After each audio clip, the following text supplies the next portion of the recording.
والله چې مسلمانان بادشاهان یو ځای شو 52-53 اسلامي ملکونه دي. کوم ملکونه دي؟ اسلامي. د اکثرو سره پکې جټ شته، د اکثرو سره پکې داسې میزایل شته چې د هغوی دې پورې رسېدی شي، خو مسلمانان خاموش دي. ولې؟ لشک تیستی د کافرانو. رسول الله صلی الله علیه وسلم صحابو کې تشریف فرما دی، ورته وایي ای صحابو داسې وخت به راشي چې کافران به مسلمانان داسې قتل کوي، کافران به په مسلمانانو باندې داسې راځي لکه تاسو چې په یو دسترخوان باندې میوې ایښي دي، غوښې هم پیښې دي، سبزیان هم پیښې دي، ښایسته ښایسته خوراکونه هم پیښې دي، او تاسو دعوت میلمنو ته ورکوئ او میلمه ډېر وږی دی او میلمه رامنډه کړي دسترخوان ته او د هغې نه روټۍ خوري، نو میلمه به څومره په مینه او محبت باندې دغې خوراکونو پسې راځي به که نه؟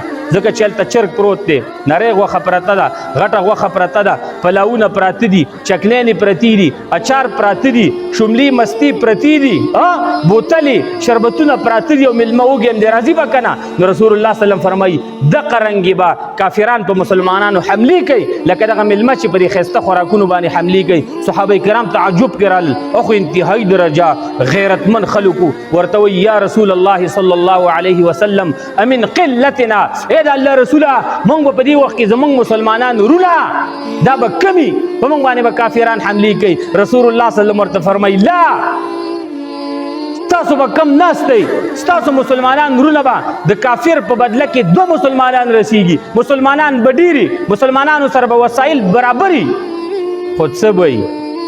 مسلمانان به رسه نه یېرېږي، مسلمانان به یېرېږي د مرګ نه، او د مسلمانانو به د پیسو سره مینه پیدا شي، د مال سره به مینه پیدا شي.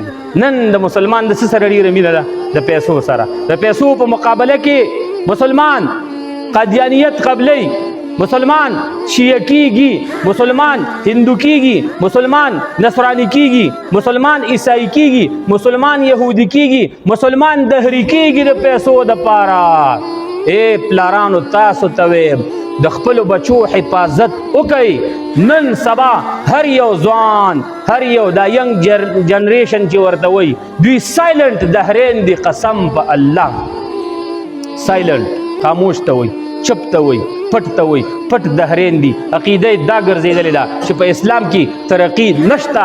که څوک دا خبره وکړي دا مسلمان نه دی، که دا سړی دی که دا ښځه ده. که څوک دا وایي چې قرآن عظیم الشان 1400 کاله مخکې تیر شوی، اوس د نظام دپاره، د سیاست دپاره، د فوجي نظام دپاره، د معیشت دپاره، د اقتصاد دپاره، د ترقۍ دپاره د قرآن ضرورت نشته، د دین ضرورت نشته. دا مسلمان سړی او ښځه دا ملحدین دي، دا کافران دي او دا دهرین دي.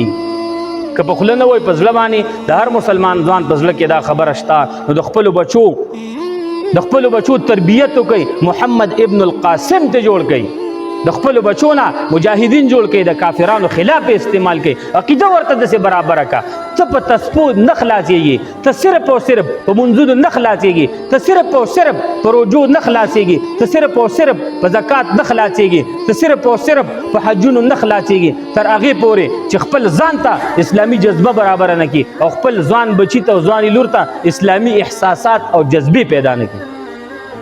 نو رسول الله صلی الله علیه وسلم ورته فرمایي دوی به څه کوي؟ حب الدنیا، د دنیا سره به مینئ زما د دې امت، وکراهیت الموت، او د مرګ نه به یېرېږي، ډرپوک به، بې غیرته به، بېکاره به. مسلمانان سړي او ښځې به د مرګ نه یېرېږي.